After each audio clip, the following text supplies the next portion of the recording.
There wasn't even a tolerance. They decided they didn't like me, and that was it. Right? Like it was just like they just decided. And I was like, you don't know me. You don't know me Yeah. at all. Hey everyone, welcome back to Sense of Self. I'm your host, Dr. Gowri Aragam.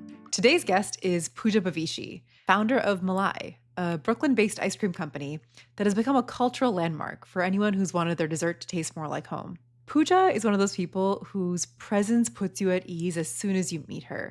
This conversation was like that from the first moment. It was warm, it was funny, it was honest. It was like I was just talking to an old friend. What was most exciting about this episode was getting to know the person behind the brand. I love Malai ice cream. I've been eating it for years. So to get to meet Pooja was super exciting for me. And it was even more exciting to hear her story. We talked about how she grew up in a community that made her feel totally held and seen, that fully accepted and embraced her and her family. What it was like to move somewhere that felt like the complete opposite, where her bubble burst, and where she didn't have a roadmap for how to exist in that space or how to be Indian American.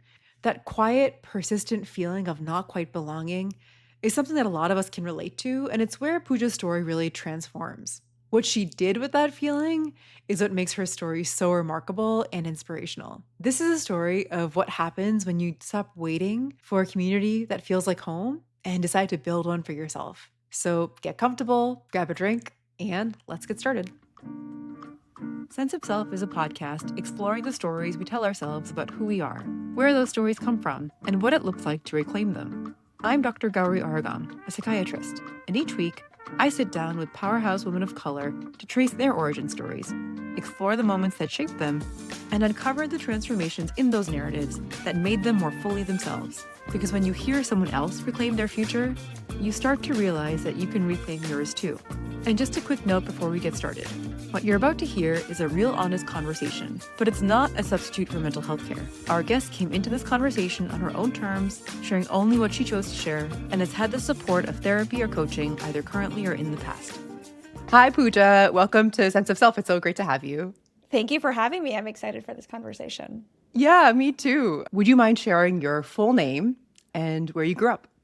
Absolutely. My full name is Pooja Kumar Bavishi. I grew up in Charlotte, North Carolina, but I lived in the Lehigh Valley, Pennsylvania until I was 10 years old. So I claim both Pennsylvania and North Carolina as my home states. Yeah, that's fair. That's Okay, like thanks. during your developmental periods of time. Yeah, that's fair. Exactly. And could you just share a bit more about what you know about where your name came from, what it means?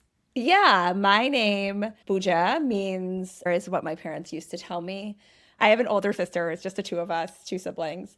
And my mom always loved the name Pooja, and she didn't know she was going to have a boy or a girl. And so she just knew that, like, when she was pregnant with my sister, she wanted to name her Pooja. But my family's Jain, and my sister was due during like the holiest 8 days of Jainism, Paryushan. And my uncle, my mom's youngest brother, actually sent her a letter with all of these names that he had. And like he said all of these suggestions for names, and one of them was Janie, which my parents loved because they were Jane, she was going to be born during Jane, like this. And it was unique. Like they had never heard of it before. And so they were really excited about it. So they named her Janie. And so like when my mom was pregnant with me, my mom knows the power of sisters. Like she has two sisters herself, and she really wanted a second girl. And that, like, now that she had a girl already, she really wanted a second girl, like a sister for her daughter. And so she knew that she was going to name me Pooja if it was a girl anyway. But then I happened to be born on Mahashivratri, and so it's a Hindu holiday that's quite religious. And so my parents, like when they tell the story, they always say Janie's Janie because she was born on the fourth day of Paryushan, and Pooja is Pooja because she was born on Mahashivratri. But truthfully, it's just that my mom really, really loves the name. I like that they have a story they can tell now that's like cohesive. Totally. Yeah, it's funny how that happens, right? Like the romanticized version and what actually happened. You're like, I liked it and I made it fit. Yeah. Exactly. I'm going to make sure the story fits what actually happened. Your name, Pooja, growing up you're in Pennsylvania.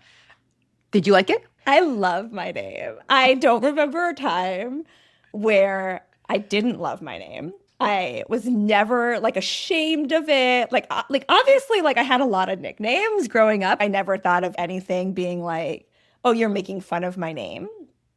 I love Pooja for a couple of reasons. One is my sister's name is Janie, like I said, and that can be like anglicized pretty easily. And I like that mine couldn't be. Like I like that like, you could tell that it was different. On the flip side of that, I love that Pooja is a word in all Indian languages. Like Yeah. in every single Indian language, Pooja is not only understood. It is a common word. It means the same thing. Anyone who sees my name, whether they're South Asian or not, can figure out pretty easily that I'm Indian. Yeah. That's not going to be hard to figure Spoiler. out. Yeah. I didn't want to be grouped into something, but at the Yeah. same time, I love that everyone knew that I was Indian. Like it's like this very weird opposites kind of meshing together. I loved that anyone could know with the name Pooja, like you're Indian, right? I have no idea where you're from. And that I don't know, that like anonymity, I guess, it almost felt like protection. Like you have no idea where I'm from. I can't describe it. It is a game that I still play. I also love my last name because unlike a lot of different names, you can sometimes tell like the regional like Yeah. where the family is from regionally. No one can figure it out and there's so few Bavishis in the world. I love how unique it is. And my middle name is my dad's first name. That's very common in Gujarati culture. My mom took my dad's first name as her middle name. And then like Mhm. I took my dad's name as my middle name. My mom had her dad's name as her middle name growing up. And I was like super aware of the fact this was very young. Like I want to say like 4 years old, 4 or 5 years old. I was really aware of the fact that my mom had her own name before she got married. Like I was Hmm. really aware of the fact that she had a completely different name. I always felt like I'm this mixture of these two families, but only one is represented in my name. And so like there's like Mhm. home video of my parents being like, Pooja, what's your name? And I would be like, I was very young. And I would be like, Pooja Pooji, because my mom used to call me Pooji. Pooja Pooji Chaya Kumar Shabavishi. That's what I would say. It would be my mom's first name in my name as my middle name. It would be my mom's maiden name as my last name as well. I would always say the full thing, which is like so interesting to think about. Yeah. And like from a very young age, I also would always say when I get married, I'll never change my name. Like there's such few things that you have complete ownership over when you're born, and your name is one of them. It's just interesting to think about now when I'm a full blown adult that like I had those thoughts so clearly when I was so young. Yeah, no, it definitely is because I think a lot of kids will just sort of take what's given to them in terms of their name. They learn it, that's it. To kind of be able to step back and see the bigger picture of this was in existence once and it no longer is. And then have the empathy to kind of bring that back in because some part of you knows that it's important somehow. I don't know if your mom's ever mentioned to you what it felt like for her, or if she could even tell you what it felt like for you to share that whole name. But I'd want to wager, I guess, that it actually felt really heartwarming. I don't think I ever asked my mom how she felt about that, but I do remember my grandfather, my mom's dad. He was just like so, for lack of a better word, he was just like so tickled by it. And I think that says a lot about, like there's a lot about possession here, right? Yes. And hopefully we've evolved from that. And like there's culture too, and I get it, culture and tradition. And I don't know what that feels for parents to Mhm. quote unquote give away your daughter and then Mhm. them taking on a completely new identity. I'm sure that was like really, it solidified this whole idea that like we're doing okay, like we're figuring out how these blended families work. Yeah, and I don't say this lightly. You're with one little blip on or one little phrase on a video starting to heal that misogyny that's so baked into our Yeah. culture, right? Because so much of that does come from this idea of, oh, when a woman comes, she's not continuing our line, she's going to someone else's line. And so you be able to say that, right? And having your grandfather chuckle at it and actually be Yeah. happy about it and showcase that. I think to me is like very much a sign of okay, we are slowly healing some of this internalized South Asian Absolutely. misogyny with Yeah. this little girl who is just like, nope, it's all mine. Yeah. All of these names. You had talked about how you liked that your name was of all parts of India, right? Like I remember having Mhm. multiple different friends named Pooja, and we're from very different parts of India, right? And spelled the same, Yeah. which is taking that pride and being like a unifier, if you will, right? There Yeah. is this South Asian, pan Indian Totally. unifying mentality of I can go anywhere and get by with this name, right? Because people will understand it. It makes sense to them. You said, I really enjoy that my name is ambiguous because you can't tell where I'm from. At the same time, the folks here in Pennsylvania or in Charlotte very much knew that you were Indian. I think there is something really important about feeling like you fit in and feeling like you can get by easily without calling too much attention to yourself in a way that feels negative or that feels cumbersome, right? And that's that's like the survival part of it, the protection part of it. On one hand, it can be this incredibly pride-inducing experience, and Yeah. on the other hand, it can be this safety mechanism in a culture that can be very judgmental and very stereotypical. Yeah. And you are living these two different cultures, and so you can have pride in it, and you can also be aware of how it's protecting you, and you can live in this American culture, and you can live in your, Gujarati Jain culture, and Yeah. kind of get by. How did that show up when you were in Pennsylvania? You grew up there until you were 10 years old. Can you tell us more about what that experience was like as Pooja Bavishi? Yeah, we grew up in Pennsylvania in a small community, an hour and a half outside of Philadelphia, and it was called the Lehigh Valley.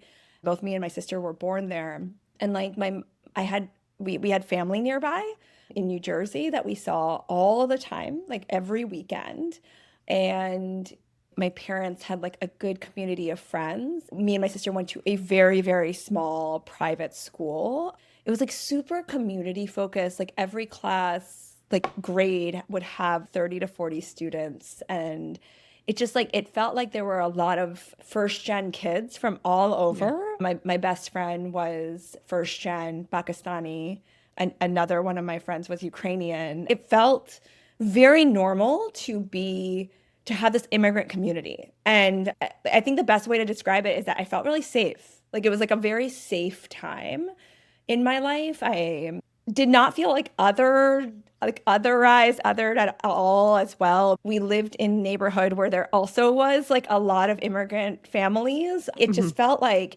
everyone was super supportive of each other. And like that could be my rose-colored glasses of like looking back on like that was my true childhood. Yeah. And like looking back on that time, it could just be that I've idealized it because it really felt like an idealized time in my life. Yeah. But I like had a lot of friends. Like I just like I loved everything about living in Pennsylvania. And I think also like what's really interesting is that I think my parents have looked upon that time in a very idealized sense as well because it was such a shock to move to North Carolina. It was such a stark difference that I think that they too were just like, wow, that was like a really happy, just like a happy, not stressful time of our lives. Yeah. Can you give an example? Yeah. So we had around Thanksgiving, we would always have Grandparents' Day at that school. Like I said, like the community was very mixed race, mixed ethnicity, but like the leadership team at the school was all very white. And I remember the principal was this like to me he was like this like very important man. And my grandfather, my mom's dad, was visiting for meetings. Like he had come to the States for meetings. He was about to go back to India. And my sister convinced him to stay for Grandparents' Day. And so like we were late as we always were. And so like the Grandparents' Day assembly had started in the school gym. And so we were walking in through the back, like it had already started. And the principal was like, oh, and there he is, like our most respect. Like he like said something like really like he was like the grandfather that came from the farthest away. I'm so honored to introduce Janie and Pooja's grandfather. And like I remember like my grandfather being super. I was, to be very honest, I was very young. Like I was. This is all fourth grade and younger, right? That I was in Pennsylvania. But like I do remember like my grandfather loved it. Like he loved like the attention and like he's like, wow, like what a great community you have here. I don't know, like it was just like it felt very special. It felt very like we were recognized there. Like we were like a true part of the community there. What's really interesting is that I actually did have been thinking for a really long time that I like look upon that time period as like super idealized, like it didn't Yeah. actually go that way, that kind of thing. What's so funny is that I reconnected with my one of my very close friends from that time. Again, this is fourth grade and before that. Yeah. And we reconnected after 30 years, like after Oh, 25 wow. years. And we were talking about that, and she was just like, it was a really special place. And I was like, did Mm. you think that too? Like, did you like Was like it it was just like in my such head? validation, right? Exactly. Like I was like, and she was like, oh my God, for sure. Like she was like, never again have I experienced anything like this. She's like, my parents talk about it. They've never experienced anything like that before either, before or after. So she was like, no, like that for sure was just like a very special place. I think we were just also in the right place at the right time. And so I think that that was also like the validation that I needed many years later, being like, it wasn't just like in my head of like how special that place was. The specialness was that it just felt like you were part of a community. You guys mattered. There was a sense of acknowledgement, right? And That and belonging, right? Yeah. Yeah. I think it's just like we were never outsiders, which like with a Mhm. big shift when we moved to North Carolina, that we were just always outsiders. I think it was noticed more because that was the norm for us, right? Like what we grew up with, what we experienced was this like deep feeling of belonging and community and support, like supportiveness. And to be honest, that school only went until eighth grade. So no matter what, we would have It had was going to to, end. it was going to end. And like, we didn't experience the end, right? I don't know if I would have felt the same way about it if we went through the end and then stayed in Pennsylvania, because Yeah. that whole bubble would have been bursted no matter what. We got to leave in the middle of it, which I think protected this whole idea of what true community can look like. Yeah, I think that's a really, I think, nice way of putting it. You can kind of keep that in a time capsule and Hmm. call back on it and have that memory and have it now validated. And so Yeah. it was a true thing that could exist and can exist again in some way, shape, or form. But when you moved to Charlotte, North Yeah. Carolina, what was so different about that community? What did you notice first? It wasn't nearly as diverse. Like I was in my 30 student class in Pennsylvania, I was one of three Indian students. I was probably half the kids were kids of color, people of color. And it was a small private community, right? It was a private school still. In North Carolina, it was a class of 100, and I was one of two Indian kids. And I was maybe one of 10 kids of color. So like the ethnic and racial diversity was very low. Charlotte's just a different place, right? It's the very blue city. However, it's very conservative, and it certainly was in the 90s when I moved there. We felt it everywhere. We felt it in our neighborhood, we felt it in school, we felt it in our extracurriculars, like we felt it Yeah. at all touch points. And I don't think I was aware enough or had the vocabulary to understand why I didn't feel like I was fitting in, except for the fact that I was new. Right. So like it was just, it really felt like it was like, I'm new here. I'm new here. There was like this innocence loss. Like in Pennsylvania, because the school was so small, there was no such thing as like popularity, which is like crazy to think about. Right. Like it was just like everyone was friends with each other. Like it's just like that's how it was. In Pennsylvania, middle school starts in sixth grade. And in North Carolina, it started in fifth grade. And so it was good for me because I started like in a new school, like like fifth grade with middle school. It was like innocence shattered, right? Like there was no wide-eyed wonderment of being a kid that was lost for me when I moved to North Carolina. Like there's popular kids and not popular kids. And there was, like there were the smart kids and the not smart kids. It was this whole new like social circumstance and social structure that I had no experience with before. And it was eye-opening. I mean, good, like good that I went through it, right? Like that Mhm. is actually how the world works. This idealized community is not how the world works. But I do think about how like that was the shift for me of like innocence lost, right? Like I saw that like people can be mean just to be mean. People can be rude because you have a different skin color. Yeah. Like your glasses are not just making you smart. You know what I'm saying? Like it's just like I remember in North Carolina we had at the school that we went to, we had PE every single day, whereas I wasn't used to that. And we had to change. We had to change for PE. And my sister was 3 years above me in school. So she was in eighth grade when I was in fifth grade. We had like these like t-shirts and shorts that we had to change into. And she pulled me aside one day and she was like, Pooja, you don't have to tuck in your shirt to your Oh. shorts for PE. And I was like, that's how I do it. And she was like, Pooja, it's not cool.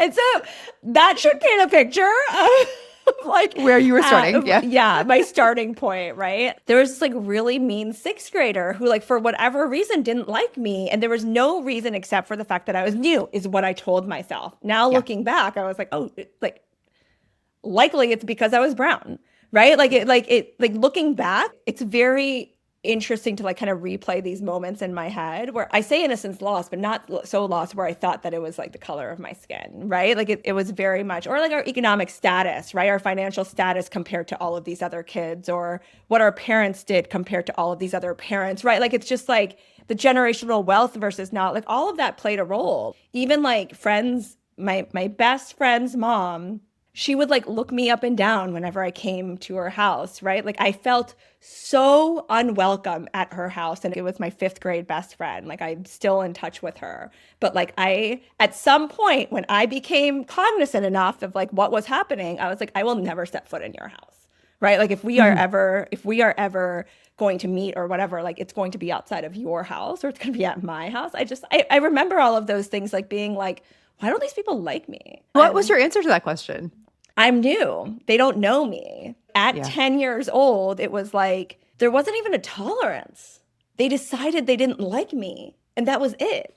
Right? Like it was just like they just decided. And I was like, you don't know me. You don't know me Yeah. at all. That took some acceptance. Like probably the duration of the 4 years of middle school. It took me to Yeah. understand what was happening.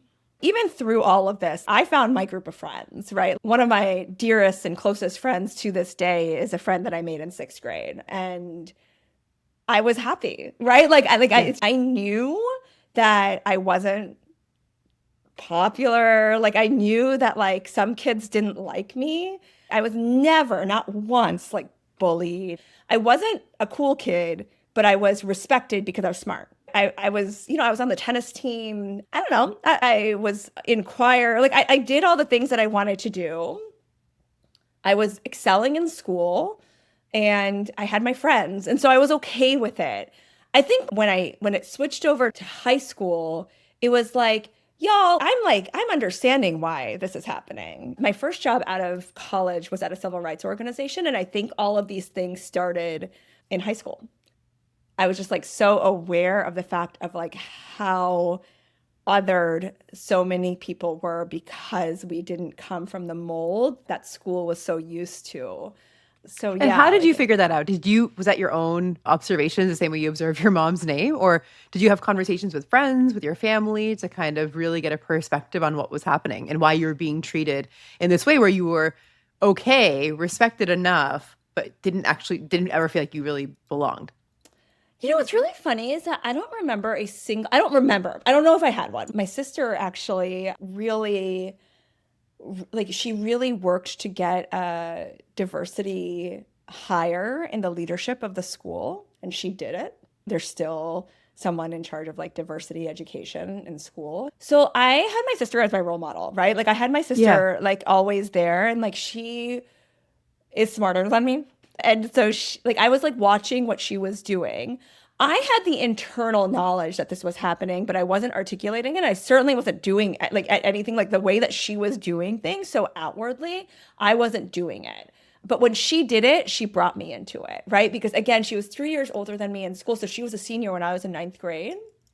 And so I started doing like extracurricular stuff with the diversity program at the school. I started, like, she was like, become a peer counselor because that's important for kids of color coming in. She was involved in this like social justice diversity education program outside of school that I started becoming involved in. I did like a summer camp with them that I brought in my friends from school into that.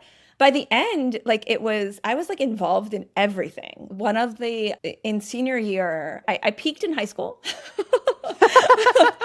I really peaked senior year of high school. It was a really great year for me. And I like received these awards from different leadership, like the faculty and from the administration and like stuff like that. But in our senior superlatives, I got most likely to succeed. There's a girl and there's a boy, and I got most likely to succeed for the girl. And I remember being so wildly proud of that.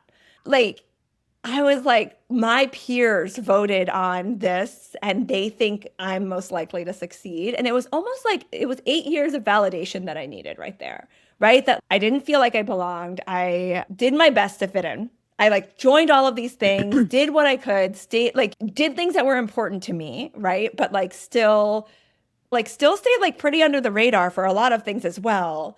And Yeah. yet, after all of that, after all of the looking up and down, after all of the not feeling like I belonged in certain places, the majority of them voted for me to for them to think that I was most likely to succeed. And I was like, great, I did something right. Check. It was like, it's really interesting to me. That was a validation that I needed after Yeah. all of that. Yeah, no, for sure. And I think when I hear you talk about the way you approach this, it reminds me that there's so many different ways someone can approach that same experience.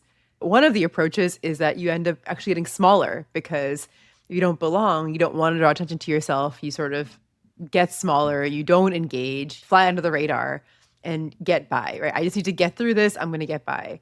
This other version that you're describing is one of really lack of, excuse my language, lean in, where you're leaning in, you're getting bigger. But yes, you're getting bigger. You are challenging yourself, you're pushing yourself. It might be from a place of some desperation, right? As a kid to want to fit in. Sure, I don't use desperation in a negative way. I use it in just, that is what it is. Survival, you really want to be able to fit in. It's survival. Yeah. Exactly. And kind of leaning into this identity of being the smart person who was doing well.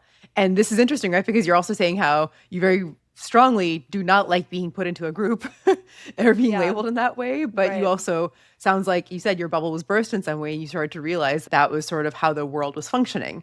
But how would you describe Puja in Pennsylvania versus Puja in Charlotte? Because it sounds like there was enough of a difference that you noticed things manifested differently later, like in college and stuff. So I'm curious how you would describe one versus the other. I think like my resilience came when I was in North Carolina. I would describe myself as a really resilient person, as like a business owner. And I think that resilience started developing in North Carolina. I didn't need resilience in Pennsylvania. I was pretty sheltered there. And so I think that like it manifested in a variety of different ways, right? I'll give you an example, right? In 12th grade, I was in AP literature, AP English literature. My teacher taught the Bible. The Bible is not part of the curriculum, just so you know. And it was a semester-long course, and we had our test on it. I obviously am studying for this test, and the Lord's Prayer is on the test. The Lord's Prayer is not something that we had studied, okay?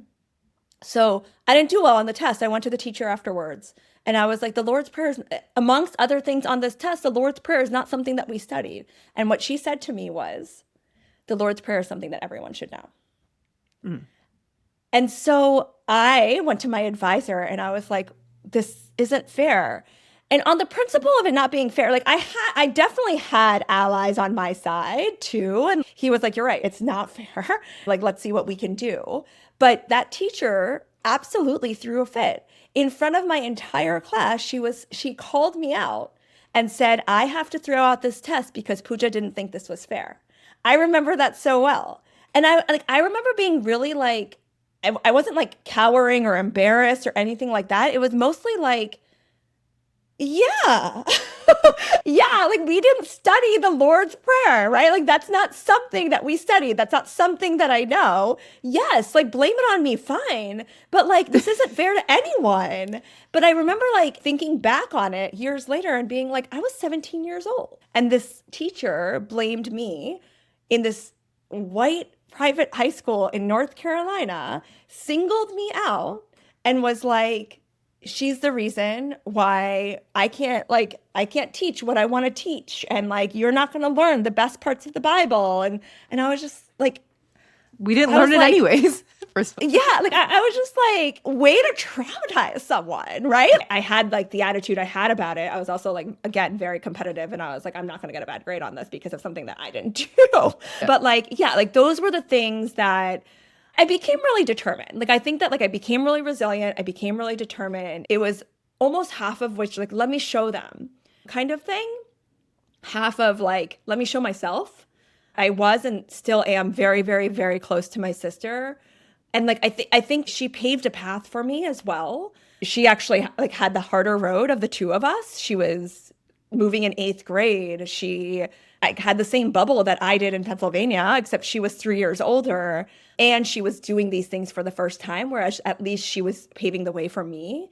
I knew what she went through too. And I was I was mad about that. Like, I think all of those things combined, it was really just like, it developed my like sense of get this done at any cost because you need to show them. Yeah.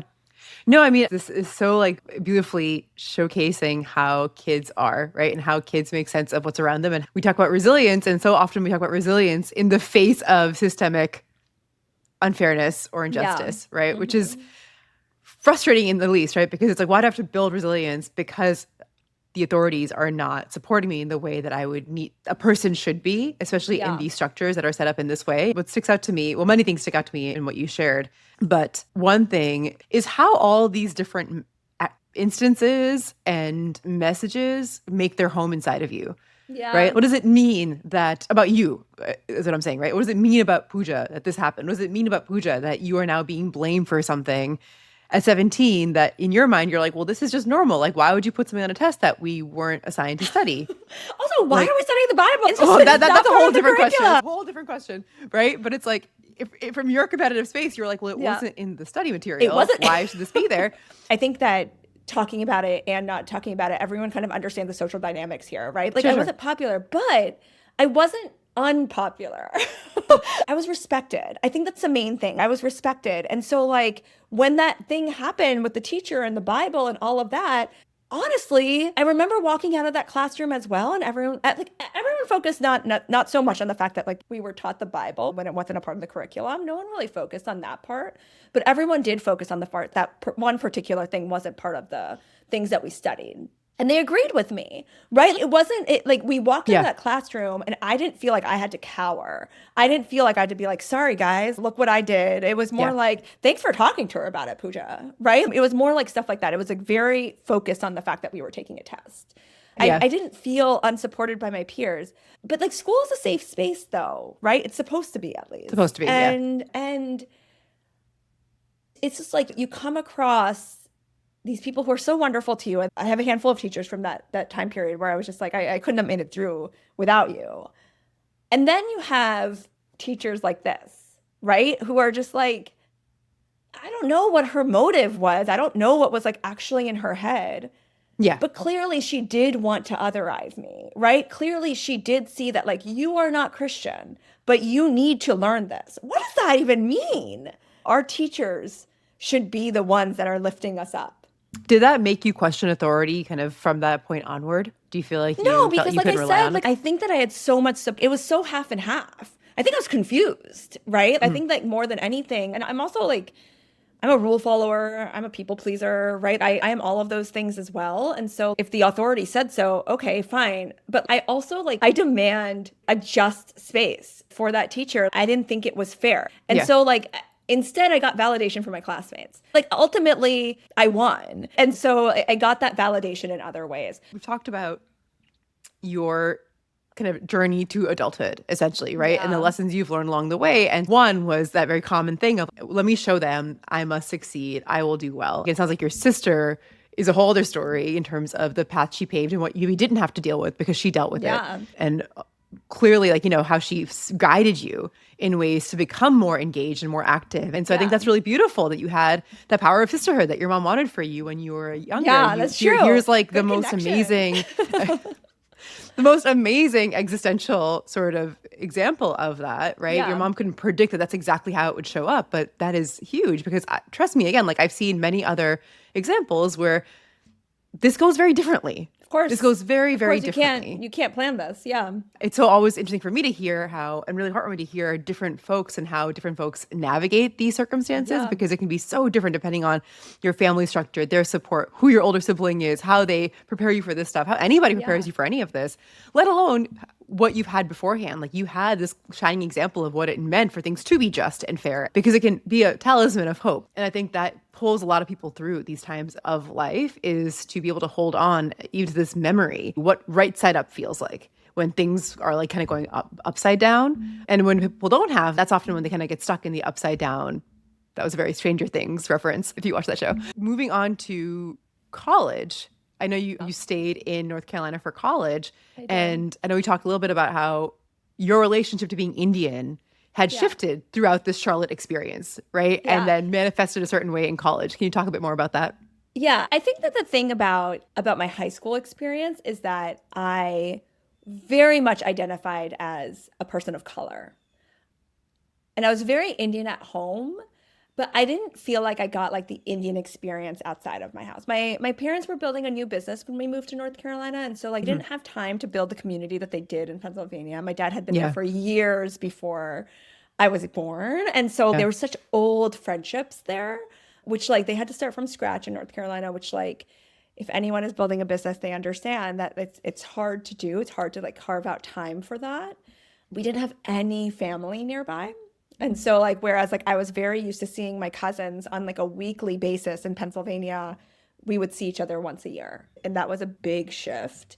Whereas like my cousins were my friends, right? Like they were part of like my social circle and they suddenly weren't anymore. I didn't really have that outside and I was craving it. Like I was craving wanting to be more Indian. Like outside of my home, I was like very Indian inside of the home, right? Like my parents talked to me in Gujarati. We have Indian food. We went to India every year. My grandparents lived in India. I still have extended family in India. That was it all a part of me and a part of my upbringing. I just like wanted to experience the Indian American culture. You know what I'm saying? Like I'd like that's Yeah. like I wanted to go to Gurba. Like I wanted like that American experience. And I remember in sixth grade there was a new Indian girl in my class, and she was also Gujarati. I remember like it was like almost as if like I like met an Indian person for the very first time. I was a crazy person towards her. Okay. I like cringe thinking about this right now. Like I would tell her a Gujarati joke, or I'd be like, "What do you call your mom?" Like as if I've like never met an Indian person before. Like it was insane. But like that is just to show you how much I was just like Yeah. craving to have Indian friends. So I went to UNC Chapel Hill, go Tar Heels. And when I went to like my first Indian Students Association meeting, like I just like I couldn't do it. Yeah. I love how we like talked about so much of like how I didn't cower. I cowered. Oh my God, this is so much for me. I don't fit in. I like everyone seems to feel so comfortable with each other. I've never had this experience before. I don't feel Indian enough. I don't feel cool enough. Oh my God, I can't do this. Those were verbatim the thoughts that went through 18-year-old Pooja's mind. And then of course I like had a group of friends in college, and of course some of them were Indian, right? But it was like all of the Indian kids who didn't want to be a part of that organization. You know, like you have like those group of kids like, oh, I don't want anything to do with that. I would never say that out loud because I I did do. want that, right? Like Yeah. I secretly wanted that. I just like wasn't close to them, and I didn't know how to be. Like it's just like I couldn't do it. And what's so funny is that my best friend from college, like still one of my closest friends, she's like a sister to me. She was a year above me in college, and she transferred. So she was a sophomore. And like I was trying everything to like be friends with the Indians in my first year. And so I went to Garba and I met her there. And Mhm. then I was in this like big lecture poli-sci class. And she sat behind me and she was like, Pooja, we met at Garba. We should be friends. You're Indian, I'm Indian. We should be Oh, friends. yeah. And it's so funny that like to think about now that like the basis of our friendship, the basis of like our families knowing and loving each other, and like me having a nephew and her son, and it's you're Indian, I'm Indian. Like it's Yeah. just insane to me that that was exactly what I was against. I was like, we can't be friends with each other just because we're Indian. That makes no sense. Like Yeah. I want it so badly, but there has to be other points of connection. Like I don't Yeah. know why people are just friends with each other just because they're Indian. And yet that is how I found my best friend from college. Yeah. And life's funny at how that works out. And yes, we did dance in like the shows and we did everything. We just did it outside of this club. And I still think of it as a missed opportunity. Like still, however many years after I graduated from undergrad, I still think of it as a missed opportunity. What is your explanation as to why you just couldn't Couldn't? engage in the way that you wanted to? I was intimidated, plain and simple. These people knew how to act around other Indians. I had no idea. I didn't know how to act around Indians that weren't my family. I I felt like I didn't have the experience. I didn't have the language. Like I didn't they seemed so cool to me. They seemed so with it. Like they just knew each other. They knew the inside jokes. I can't even describe it, right? It's just like I was plain and simple, I was intimidated. And remember that camp that I told you about that I did in high school? It was like about social justice and things like that. So one of the kids that I met there, he didn't go to my school, but was this Indian kid from Charlotte. And he also went to UNC. And he was a couple of years above me. And I remember talking to him about it. And he was like, why are you acting so he was like, why are you acting so strange whenever you come to Sangam? Like, it's so weird. You like turn Like, into do you think this you're other better than us? Yeah. No, I don't think he thought that. I think he was he just didn't. like, what the hell is wrong with you? Get it together. What is wrong with you? And I'd be like, I don't know. It's too much for me. Fast forward however many years, I think that Malai, one of the reasons why I wanted to start Malai so badly is a way to completely and totally be myself, right? I could scream from the top of my lungs that like, I am Indian. I'm an Indian American. Not only am I Indian American, you're going to like me for the fact that I'm Indian American. Yeah. That's the reason why I'm cool, right? Yeah. My company is super cool. And that's what's making me attractive to you, number one. But number two, what's fascinating about this is that in any single room, the safest space for me right now is when I see an Indian woman. If I see a South Asian woman, I am making a beeline towards her. That is the safest space for me. And that's been the safest space for me my entire life. My mom is like my bestest friend in the world. I have my sister, right? It's just, that's always been my safest space. And yet I somehow had to block that out when it came to peers. And now it is back to like, if I see an Indian woman, that is where I'm going. Hi. Yeah. I'm Is that why you're here? Did you miss me? Well, what changed? I mean, that's obviously a very simple question, but there's probably a lot to it. But let's start off with the big picture question. I mean, Malai is what changed, right? Like, I don't think that I was actively starting a company to fix my identity issues. I think that is, something that happened as a result. Yay me. So that's great. I don't think I'm fixed. But I think it's really interesting that in my journey, I've always said that I wanted to start a dessert business of some sort. I have a really big sweet tooth. I've always baked. I've always loved the hospitality of desserts. But I never could pinpoint what that business was. What was a concept? Like I never could pinpoint it.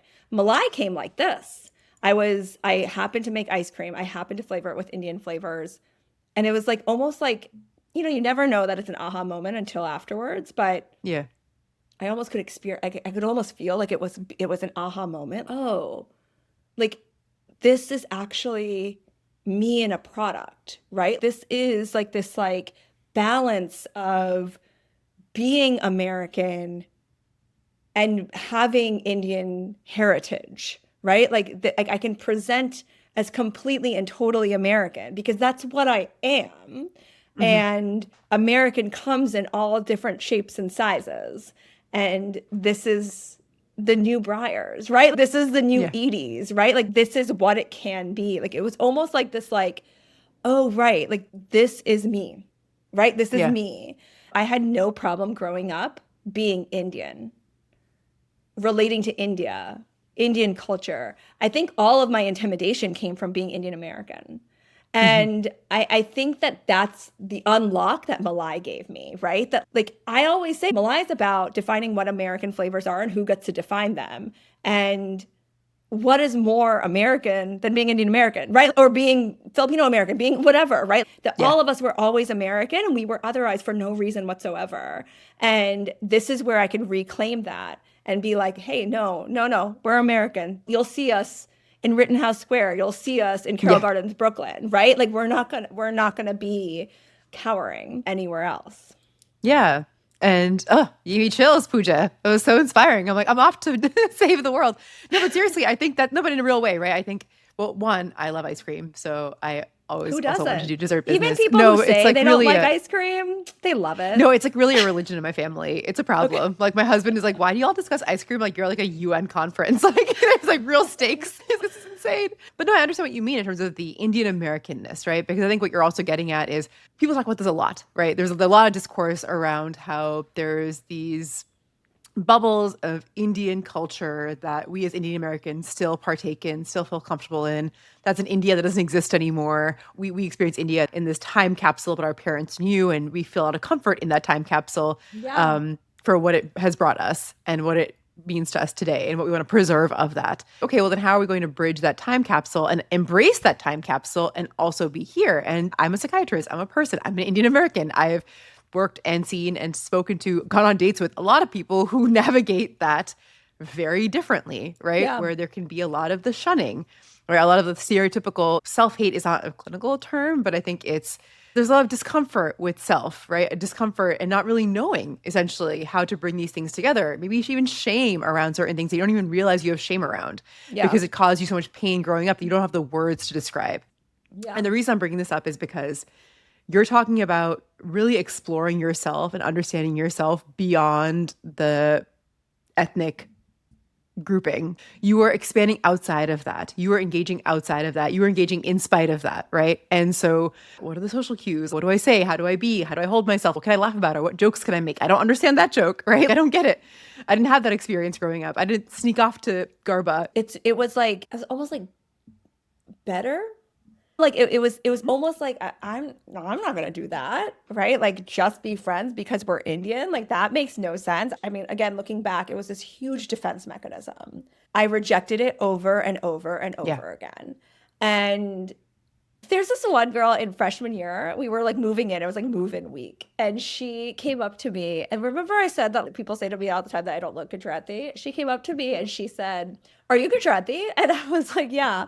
And she was like, "I'm Gujarati too, let's be friends." It was kind of like my best friend thing, but it was ridiculous. It was like 106 degrees outside. We were all moving in, and she was like, "This is my room number. Come hang out." And it was different from my best friend because we at least like met and we talked at the Garba. But like this was like literally, we're both Indian. Let's be friends. I remember this. I called up my parents and I was laughing about it. And my mom said, "But why don't you just go over to her room? Like she gave you her room number. Why don't you just go over to your room?" And I think my mom was coming from a perspective of go make friends. You know, you're in a new environment. Go make friends. Like, what difference does it make? I remember like just being like, okay. And I went over and like she was like, "Oh, you came by." Like she's just like a very peppy person anyway. But like she was like, "Oh, you came by. Great." And like we weren't best friends. She probably wasn't even my closest friend, but she and I were friends all 4 years of college. Like we were solidly friends all 4 years of college. Yeah. And I made fun of that introduction all 4 years of college. It was like a funny story between us all 4 years of college. And looking back, that was like another defense mechanism, just like making fun of that because that is how she made friends. Like her closest friends, her husband, who she has 2 kids with, they met because they were both in Sangam together. I was so in my head about it for all 4 years. Like I was so in my head about it that I didn't let go. And I think that I missed out on some probably really great friendships because of that. I had to be vulnerable to go into a Sangam meeting. I wasn't comfortable. I truly 100% believe that Malai is the reason that I've overcome this. It's to me, that's like such a amazing story. I think in hearing how this endeavor that you've been now taking part of for over a decade now, right? Because I think you started Malai 10 years ago, came from this very natural place of your interest, right? I know you've talked at length, you've talked about your schooling and how you went to business school and how you got your master's and how you were in urban planning, right? I've heard your conversations with other folks on other podcasts about this, and those skills brought you to a place where you felt ready and capable to take on being an entrepreneur from the logistical, technical side of things and the strategic side of things. And then to blend that now with your version of Indian American culture, what you as Pooja identify with felt relatable to you, right? Which is this blend of this Americana ice cream and the flavors that your parents use, that you grew up using.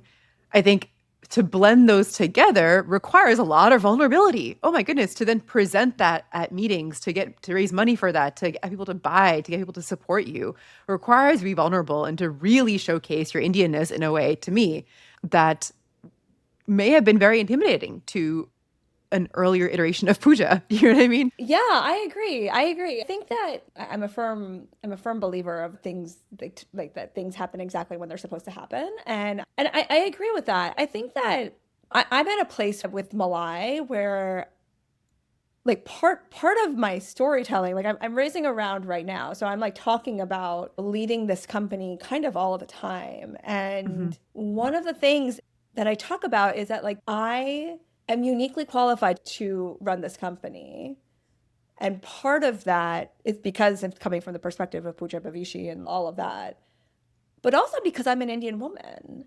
And I think that that transformation of like not only accepting the fact that I am who I am proud of it, I've actually built a career off of it. Like I am infiltrating people's lives with joy through it, right? Like it's like Malai is a part of people's daily lives, Hmm. which is incredible. Yeah. And it's coming from my Indian American perspective, right? That's wild. But also that I got to experience everything I was craving. Like everything that I was craving, I created that experience for myself. Like I made sure that was available to me by creating a business. You've also talked at length about those early moments that I think any entrepreneur goes through where you're hustling, doing things by Yeah. yourself, feels like you're Yeah. just, I don't know, doing it in vain, or Mhm. why am I doing this? Can you walk me a little bit through sort of who you leaned on, what you leaned on to sort of get you through those times that helped you continue pushing forward?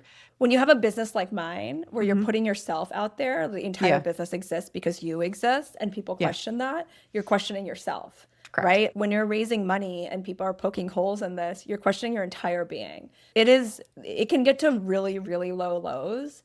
I read an article very early on into building Malai, where they portrayed this person on a lion, and this person is like riding a lion, and everyone around this lion is like, whoa, how did this person get on the lion? Like, that is incredible. And the person on the lion is like, how did I get on this lion and how the hell do I get off? Yeah. And like and it was an article about entrepreneurship, right? And like I I think that like that's how I really felt very early on, like probably the first 3 or 4 years of Malai. We were getting great press, and we were building traction, and I didn't really have a team then. I was building it myself. I was making the ice cream. I was selling the ice cream. I was scooping. I was doing everything. Yeah. And besides a handful of people around me, I was the only one who believed in it.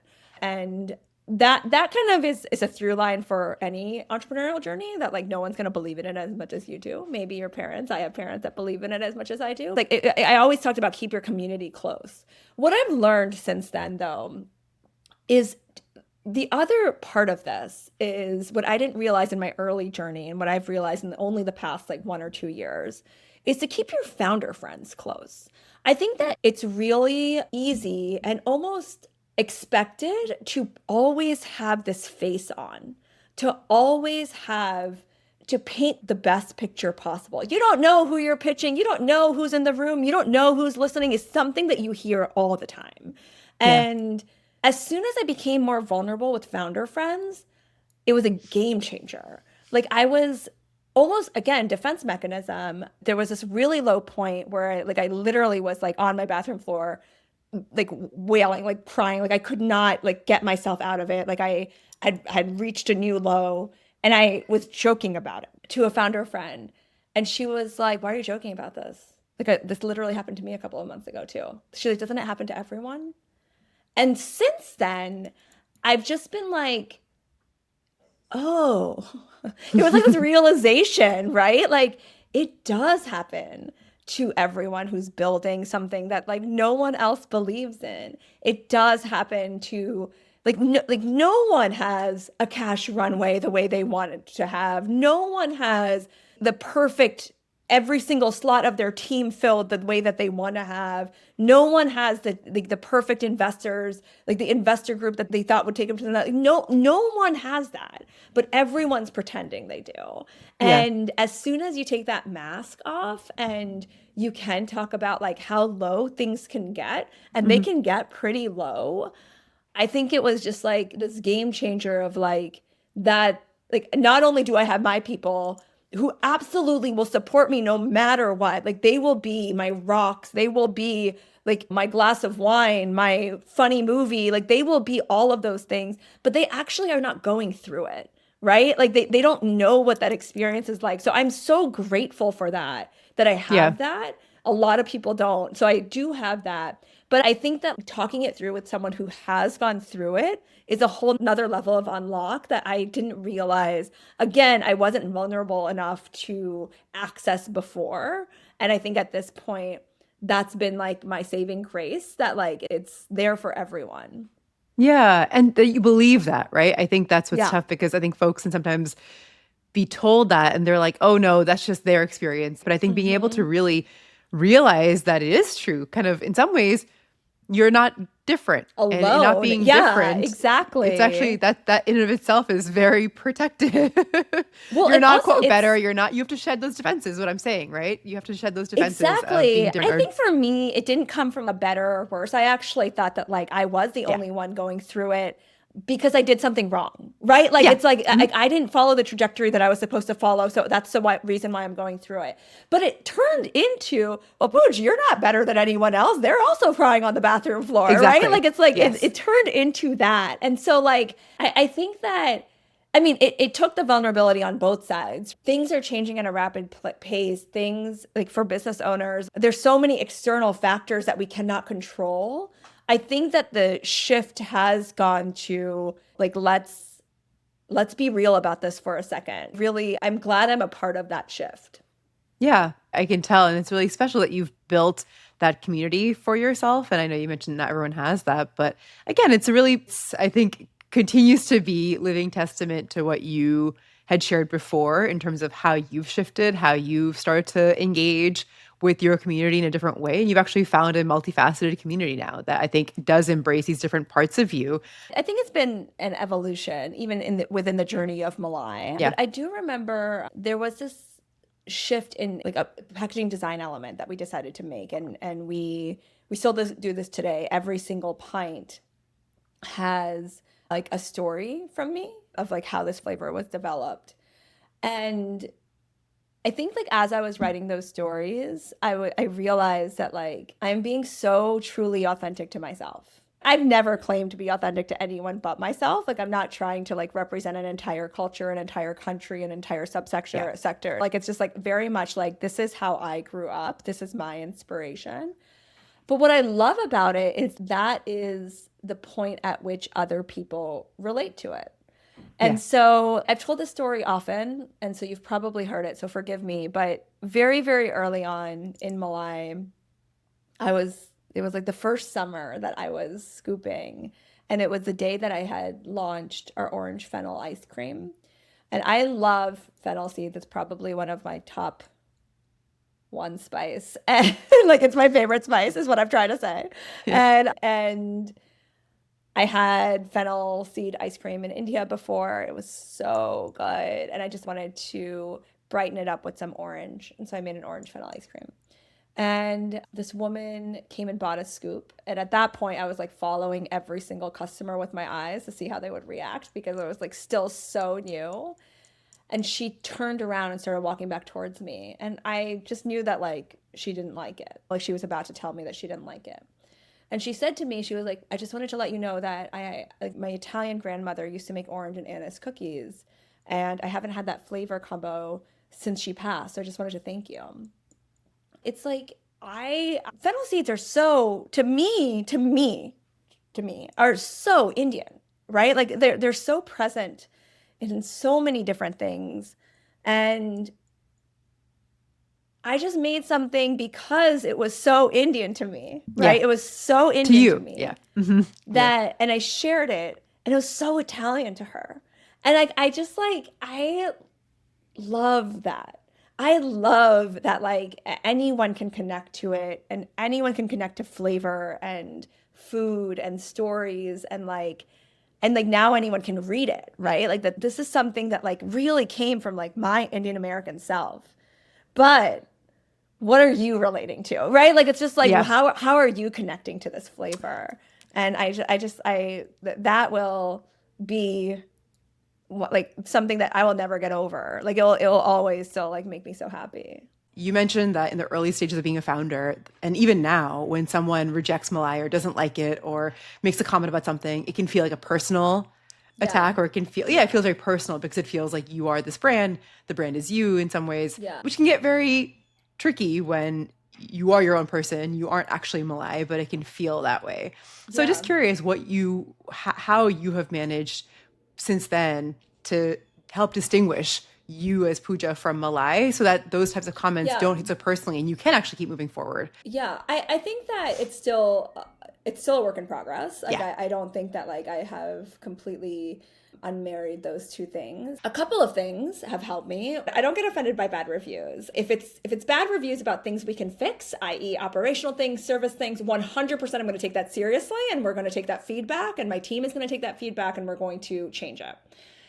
If someone doesn't like the ice cream, cool. Like, that's fine. I'm not going to be able to change your taste buds. Like, I'm not going to be able to change what you think is good versus not. So, like, things like that don't bother me. When I say that, like, I feel like a personal attack when people say things like, it's usually like in more high level meetings when people are talking about, is there a space for this? Does this really make sense? Is there a market for these things? You know, like things like that, which like, is there space for us? Is there a market for us? You know, it feels very pointed. Malai is meant to not be mine, right? Malai is meant to be yours, to everyone's. Like it's meant to be for someone to take ownership of. This is the ice cream that we get every Diwali. This is the ice cream that we celebrate our birthday with. We get Malai ice cream cake every single time we have a celebration. That is yours. That's not mine. And like the more I realize that like it's becoming more and more yours, that's success for me. That is my success. And I think that that is what's helping me make that line of division as well. That like I'm not yours, but Malai is. I started Malai, but it was with the intention of making it yours. That's like a deeply spiritual Jain slash Hindu slash Buddhist way of looking at this, Puja. Actually, I really love it. No, it's like you're like, I am the vessel that has created Malai, but Malai is now yours. You know what I mean? It's like, But it's also true. that's what comes to mind when you say it. Yeah. I was chuckling because I'm like, I don't know actually how religious you are right now, but I think that's really beautiful because as a psychiatrist, I think I lean a lot on these like just non-Western, just kidding, Eastern. Wow. Callback. No, but the kind of South Asian spiritual learnings and teachings, Yeah. right? Because they're so relevant to, you know, mental well-being and how people can get through their day and feel well and feel good about themselves and feel good about life. But that type of non-attachment, right? It sounds like you're learning to be unattached in Yeah. a very practical sense. I think Yeah. from a business sense though, that is what brand building is, right? Like it's just like you want people to have ownership over your company because they love it so much, right? Like you want people to tell other people about it. You want people to discover it in someone else's house. You don't want to always be the person talking about it, right? Yeah. You want other people to talk about Have a it. life of its own. Yeah. 100%. And Yeah. I think that like, you know, as I started, it was so close to me. Like it was literally born from my home. Like it's grown outside of my home. It's made in other places. It's made in bigger factories. It's you know, like we have a team now. That team should have ownership over what the company is. Like it's just like it's not Puja is Malai and Malai is Puja. Puja started Malai, right? Puja founded Malai. Yeah. It is my idea that like got us here. It is my flavor concerns. It is what my vision was, and it continues to be my vision. But Puja's not Malai. right? Yeah. And like I think that is really healthy for the growth of the brand, but also for me. Look at you recreating your Pennsylvania ideal childhood, one flavor at a time. No, I'm serious. Like you just described that community, the community that you had, and in this interaction, and how you've truly built that. I think it's like Go the ahead. Pennsylvania idyllic childhood, but it's with open eyes, right? It's like understanding that the world doesn't work the way I thought it did, Hmm. but like we can make our own choices and things, Yeah. and like we have agency, and we will work within things that are given to us. Obviously, there's always going to be external factors, but it took me quite some time to be really comfortable in my skin. It was almost as if like I was craving that comfort. I wanted to be so much more comfortable. Yeah. And like I said, I started a business to be able to do that. I was talking to a fellow founder friend of mine, and she was like, I started my business because of my identity issues. And I was like, that's funny you say that. But like I think that as I'm like talking to so many different people, including investors, like a potential investor just said to me the other day that like I love that Malai exists because it's like a point of connection of culture for my daughter. Right. And like my identity issues are not unique, right? Like they happen to everyone, whoever anyone is. But this business, if it helps like someone like figure out that identity or relate to something or connect to culture or connect to an American side of it too, right? Like this is uniquely Indian American. I mean, how cool is that? Very cool. From what you built, you've allowed so many other South Asian founders to make spaces for themselves and build what they're building in their particular way, you know? And like, thank you so much for being here. Thank you so much for listening to this episode. If it moved you, made you think, or made you laugh, please share it with someone you love. And if you want to make sure you never miss an episode, please subscribe to our YouTube channel and follow us on Instagram at senseofself.podcast. That's the easiest way to stay in the loop when new conversations drop. We'll see you next time.